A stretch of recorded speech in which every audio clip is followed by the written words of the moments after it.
Leave your ego at the door and get ready to be raw. This is Strength to Overcome, where real men find their strength in weakness. Hi guys, welcome back to the Strength to Overcome podcast. I'm Ryan here with my co-host Matt. We're back for episode 19 and we're pumped to be here. Matt, what's going on in your world, brother? Mate, 19, the backstory channels that we communicate on about the fact that this thing is still alive is quite exciting, and absolutely thrilled to be here again. I don't know how you keep up with the numbers, but I think it's because you're the one that does all the, imagery and captions and such, so you probably see it more often. But thanks for being here this far in, man. I'm excited to do today.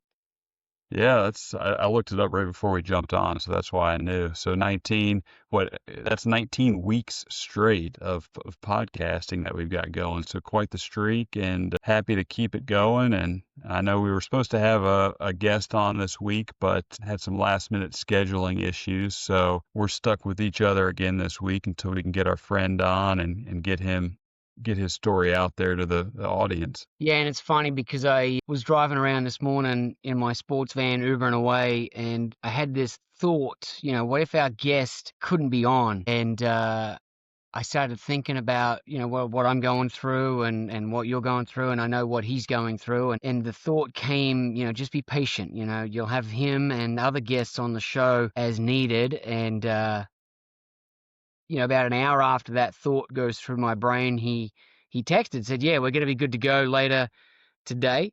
And I thought, oh, okay, well, there you go. You were patient, and it's all going to work out. Well, fast forward to later in the day, and, the proverbial fan was hit. And I thought, you know what? I guess today's message really is meant to be about patience. So I don't know if I brought it upon us or if it was always just meant to be out there. But I'm super excited to have him on as a guest. We're hoping next week will work out. But, his story is going to be amazing. He's got a lot to tell, probably won't fit in one episode. But being patient and waiting for the right timing of things seems to be the theme. And I know you've been catching some golf lately and noticed a little bit of that flowing through the PGA, and the climactic finish to the season is really riddled with patience. Yeah. Yeah, if you're a golfer, you've got to be patient because the game's so hard. Everybody's so good. You're going to lose most of the time. But we were talking about Tommy Fleetwood, and for those out there listening who are golfers, got to give some props to my man Matt because he literally called Tommy Fleetwood for the win on Wednesday before the tournament even started, and Tommy just took it straight to the house all weekend. And got it done for his first ever PGA Tour win and FedEx Cup champion. He won, what was it, 13 to 15 million, something like that for that tournament, because I know the bonus was 10 million for the FedEx Cup. And you could definitely give him a round of applause for patience, right? Because he had come up short. I mean, he was one of our subjects we were talking about back in week whatever about, mental strength, mental toughness, and how he had kind of blown the tournament there. And now we're talking about him again as it relates to patience and waiting for the right time and the right moment to get it done. And he got it done. Yeah, it was an amazing story because the minute that he, finally clinched it, for those that don't understand, I mean, this is the most successful golfer in the last, what's the stat, 40 years without winning a tournament on the PGA Tour. Is that right? Yeah, it's up there. He had a stat like the most top 10 or top 8 finishes without a win, and yeah, he was due for sure. And so to actually get his first win when it counted the most, we joked about pressure and crumbling, or that choke word that we get to use, right? We've all been in moments where we've choked. I've played sport and I've had moments where I feel like I've choked or changed my approach and it's, cost me a win. And, we can look at what happened to him over his career. And so, you're looking at this going, right, he's made it to the final week of the PGA Tour, and it would make every bit of sense to just assume that this being the most pressure he's ever experienced, and he's up against the top 29 other golfers to win it all, you wouldn't have picked him, you know? It just didn't look like it. In fact, he, during the last two rounds, pulled away, had a lead, and then he put one in the water, and it looked like it was a, Groundhog Day all over again, with some high quality golfers. In fact, some previous FedEx Cup champions, nipping at his heels and even taking the lead off of him. It just looked like, here we go again. And, he rallied right after hitting it in the water, and he bounced back with a couple of birdies. And I just sat there with chills. I'm like, this is really unfolding, right? This is going to be one of the greatest stories ever to be told on the PGA Tour. And sure enough, he came through with it, and it was just an amazing story. I'm so thrilled. He's such a good guy. And, can you imagine it going down in folklore as the most successful golfer ever to never win on the PGA Tour? Well, he's finally broken through, and he did it against the very best. So unbelievable patience there, because he could have completely combusted. And you see these guys come and go, dime a dozen, right? They're all good, but when they keep failing like that, you can easily just find out that they just fall away and they end up being in the top 300 of the world, but they never actually get to the top. So amazing story. I'm thrilled, that we had a previous episode where we talked about him not getting it done, and now here he is, you know, coming through with the victory, and it's just a testimony to staying patient on what you're good at. And, I had joked with you about him needing to go talk to Bob Rotella, who's one of the world-renowned sports psychologists. He's based out of Charlottesville, Virginia, and he's worked with a number of tour players over the years. So I kind of joked about that with you. And sure enough, on this telecast, they mentioned that he had been talking to Rotella over the last few weeks. So working on his, not anything physical, but working on his mental game, and probably part of that being patience over the last few weeks to be able to get the job done this past week. That's pretty special.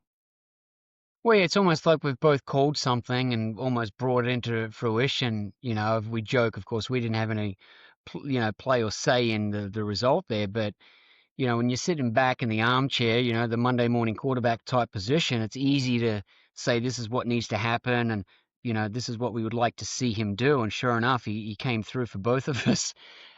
So if Tommy, you find out that we've said that, then you owe us some of that 15 mil moving forward. But what do you think, as far as you've been a golfer and you've been through some tough times, but what do you think is the difference between a guy that does fall off in any area of his life, whether it be in a dad, a husband, an employee, a boss? What's the difference between patience and, cutting your losses and trying something else? How do you find the difference between those two? I'm not saying Tommy should have quit, but, what have you been through where you feel like you can tell the difference?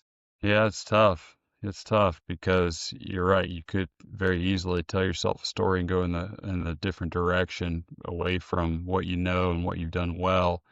But for me personally, I was kind of wondering what we were going to talk about or how we were going to talk about this, and I was kind of excited to hear what you had to say because I've literally had no patience all my life, going back to when I was just a kid.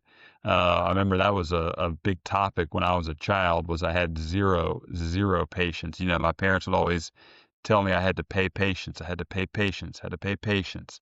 And, I was a whiny little kid who didn't want to wait for anything. So I definitely didn't learn that the idea of delayed gratification at a very young age. I wasn't raised that way and didn't have that skill. And, I don't know where it came up in my life most. Maybe it was on the golf course. It was having to, suck at something so bad for so long that it literally forced you to have patience being that bad at golf, and as just about everyone is in the beginning for a number of years or whatever, and having to slowly get better because nobody really gets good fast at golf. It's like a slow process.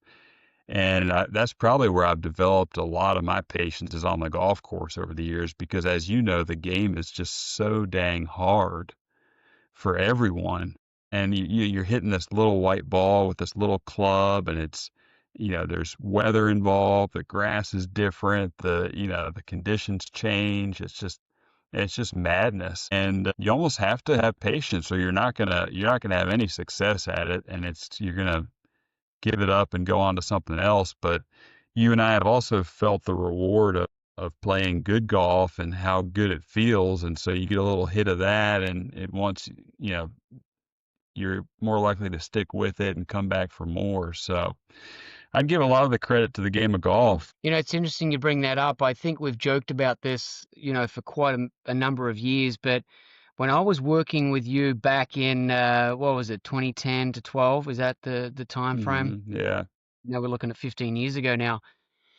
And, prior to that, I had played a lot of golf and I had, gone to the range a lot. I didn't have kids. And so I was able to just, burn that spare time doing that. And I got, decently handy. And I remember going up to Hunting Hills one time and, we used to joke about squeezing in, a quick round of golf. And so I think we would take a driver, an iron, and a putter. Is that right? Something like that. It was maybe not even a driver because it was such a short course. It might have been like a 5 iron, a wedge, and a putter. That's right. That's right. I remember that now. And so I start laughing already, but you always bring it back to this one day where I go out and you could take it from here because I might get this wrong. But you know the story I'm talking about, right? Yeah. The front nine. Is that how it did it? Is that right? I think you might have talked about this in a prior episode, but didn't I go out there and just torch the course to pieces?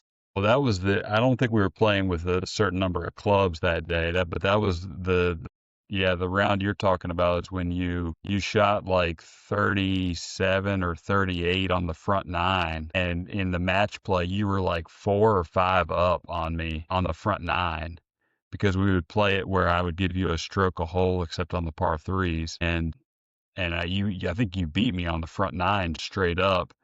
And then the meltdown happened on the back nine where I think you ended up like 37-1 or something like that. I don't remember the exact score, but I think I closed you out on 16 after you were like 4 or 5 up on the front nine. That's the story I remember. That sounds about right. And for the golfers out there, they can chuckle with me because, you start talking about, the score that you can shoot. It's kind of like a guy that's in baseball, right? The pitcher is, pitching a perfect game, right? You don't talk to him, you don't speak it, you don't say anything, but there's this element of pressure that comes in and it can strip us away of, achieving the grand win. And of course, for you to come back and close me out on 16 or 15 or whatever it was is just, it's funny now. I'm sure at the day that it happened, that 5 iron ended up in a tree somewhere and the putter was around the golf cart, in 3 different angles. But, having patience is one thing on the golf course, but how have you found that lesson that you've learned from those experiences is helping you now? Well, I guess you learn from the golf that things do get better if you practice, if you stick with it, if you put in the time, the effort, the intention, that things get better. And so that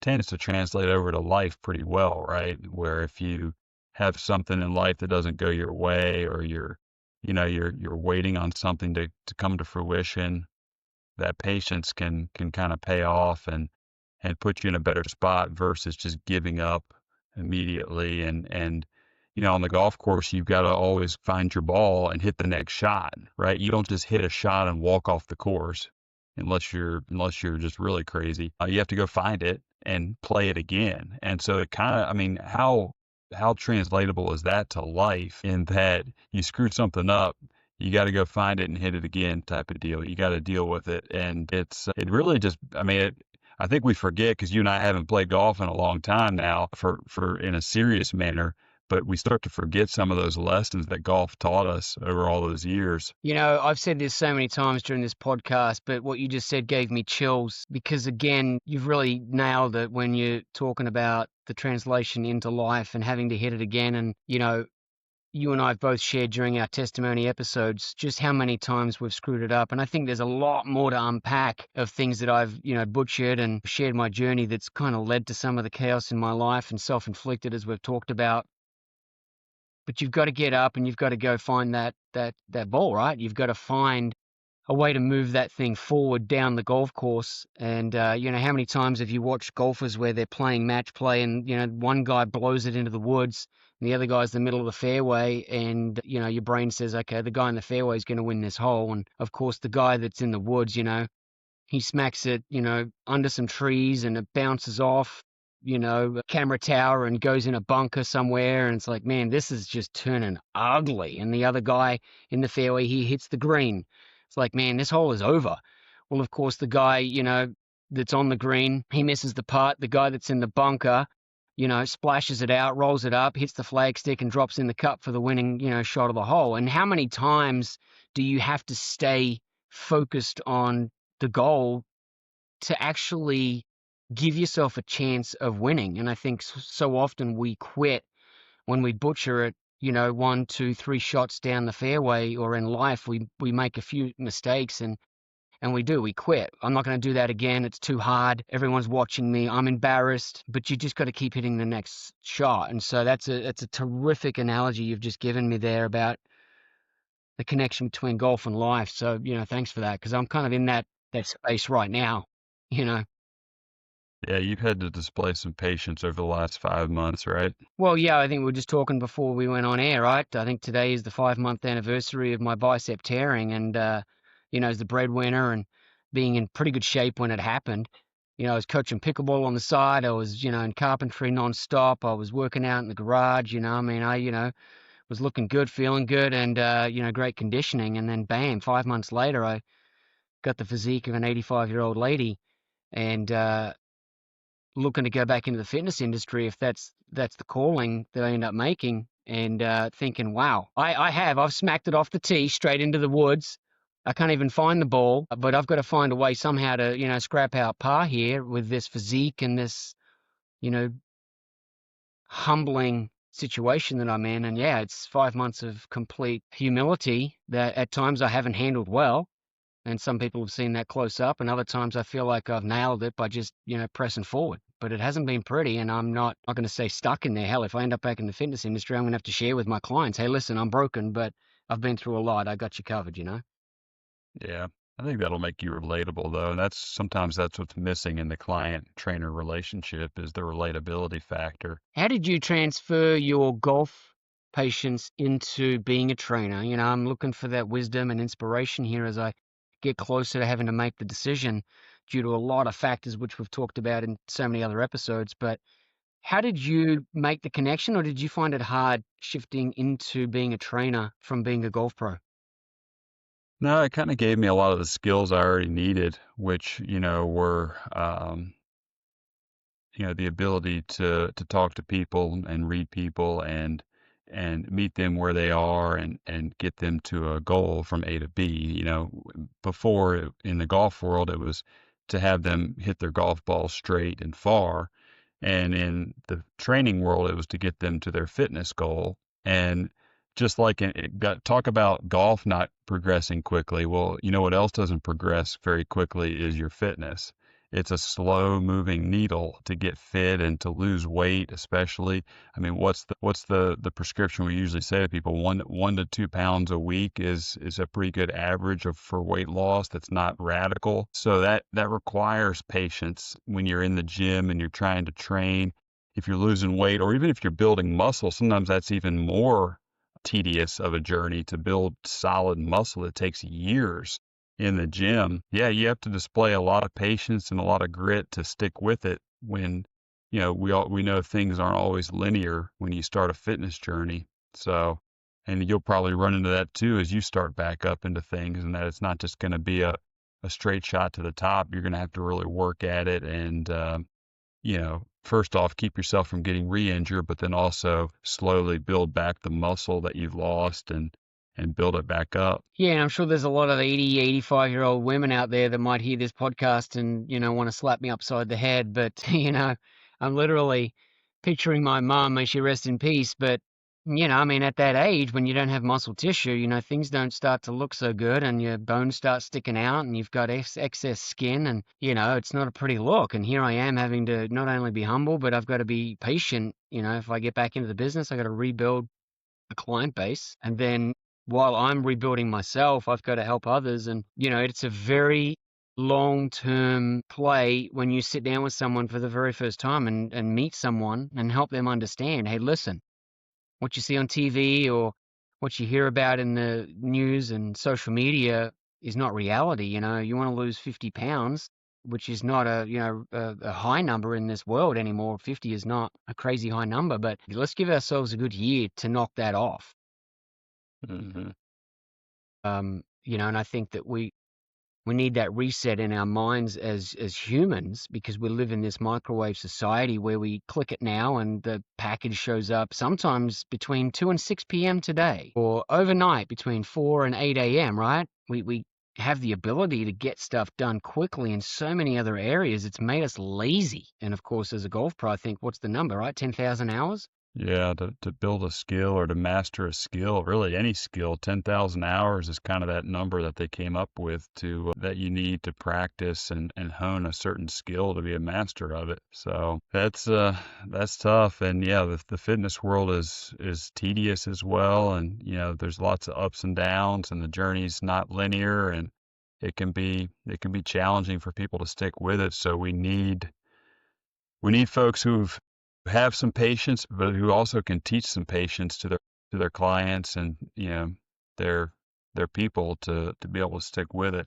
Yeah, and I mean, I would love to have a trainer. I'd love to be, working with you if, the stars aligned for somehow you guys to be placed over here in the Sarasota region when she gets some offers. But I definitely do thrive on, having that support. And I think that you mentioned something earlier in the episode where Tommy Fleetwood got help, right? He couldn't just be patient, and sit there with his legs crossed and his eyes closed and meditate his way into, success, right? You can be patient and actively working on perhaps your weaknesses, if that's the right term, not for Tommy, but for everyone, right? Working on your weaknesses and being patient that those are going to pay off.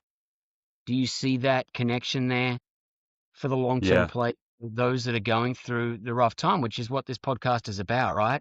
People going through the roughest times of their life, feeling like, man, this thing is never going to turn around. Yet the story we've used of Tommy, and of you and I, right, working with clients, you still put yourself maybe not in someone else's hands, but you do get some support and care for the journey. Would you agree with that?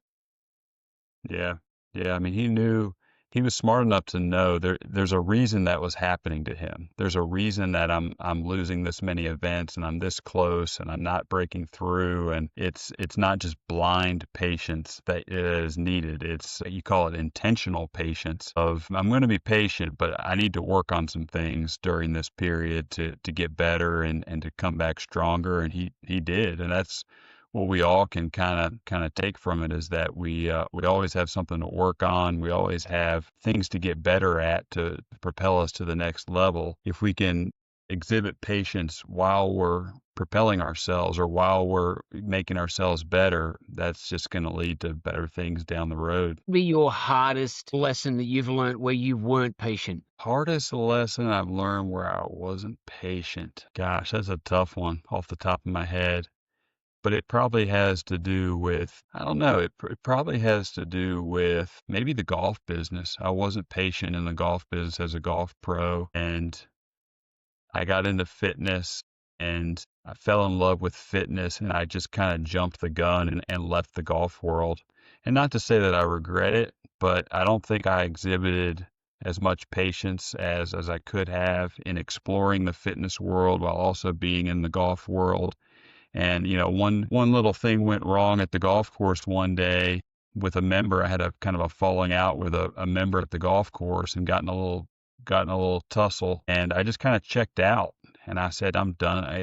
I'm done with this. And that was one time my patience got tested where it wasn't there. And at that moment I started looking for other options, and fitness kind of came into the forefront, and I had a chance to jump over into the fitness industry and took it when I could have been a little more patient, looked a little bit more inside myself over that situation and gotten better from it and come out still in the golf world, but still growing my fitness and still stayed connected there. But that decision altered the course of my life in a lot of different ways.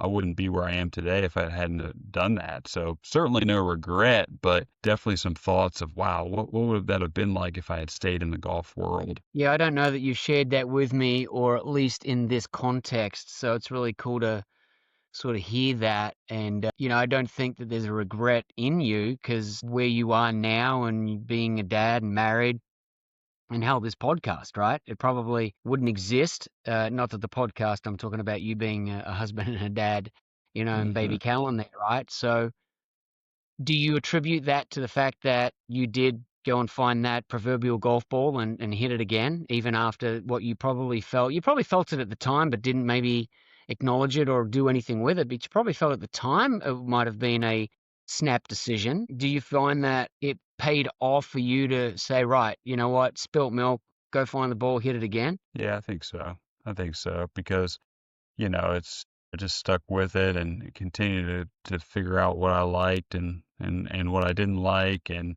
we just went full steam ahead with the fitness world. And, yeah, I just kept hitting the ball from there, that type of thing. So it ended up being great. And like you said, it's led to all the things I've got in my life now. So that's pretty cool. Yeah, good for you, man. I love that. I'm going to keep that with me now as I, embark back into potentially the fitness industry and just helping people, because listen, I live in almost the golf capital of the world over here in Florida. And I know you're in Florida too, so you get it. But everyone has either played or is currently playing or has some exposure to it. So I think I'm going to actually steal that straight off of your, episode 19 podcast here, if you don't mind. Yep, I like it. That sounds good to me. Yeah, I appreciate it. A lot of decisions coming up here, mate. I think we're going to have a couple of big episodes coming up. Things we can't necessarily talk about, at least on my end, but things are unfolding, and I've been patient for 5 months and done a lot of soul searching and a lot of, bad shots into the woods and into the water. But I've got to chase that shot and hit it down the fairway next, and that next shot's coming up real soon for me to try and make amends of what happened 5 months ago. And that's going to be a humbling journey for me. But I'm thrilled that we are 19 episodes in, and we are moving this golf ball down the road and continuing on. So I know we missed our guest this week, and he's bummed, but I'm super excited for that. And you, just give us a quick overview. Is Erica doing well? I know we bypass our spouses quite often as we've got a show centered to men, but how's she doing? Give us a quick overview of that before we Yep, sign she's out. doing well, and we're about almost 8 weeks into maternity leave, so she's definitely dreading going back to work at this point, and it's going to be a tough transition to get back into the workforce here in a month and do that and leave the baby at home. But I think she's glad that I'll be at home and be able to be the one taking care of him while she's gone versus using sitters or daycare and that sort of thing.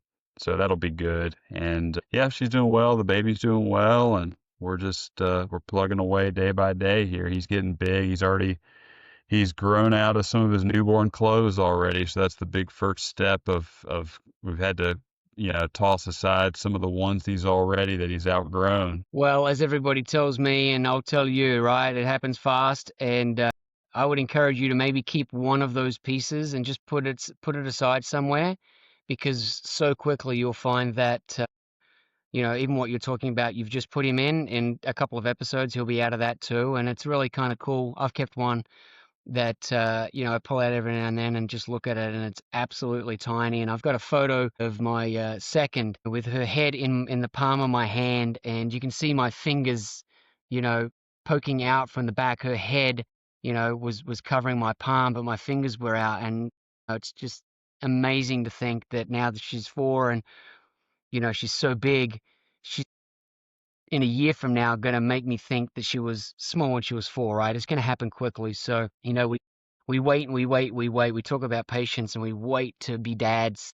And both of us, maybe a little bit later than some others. And it's been a blessing, but, don't miss out on the journey. Kind of like, moving from golf to being a fitness pro, right? We can quickly overlook the chaos that we're in and find ourselves wanting to jump to next when in all reality the joy is right where you are. So, go hold him. I know you've sent me a lot of pictures of him sitting on your lap, and he's tiny, man. He's tiny. I can't wait to actually see him and give everyone there a hug. But he's tiny, man, and he won't be tiny for long.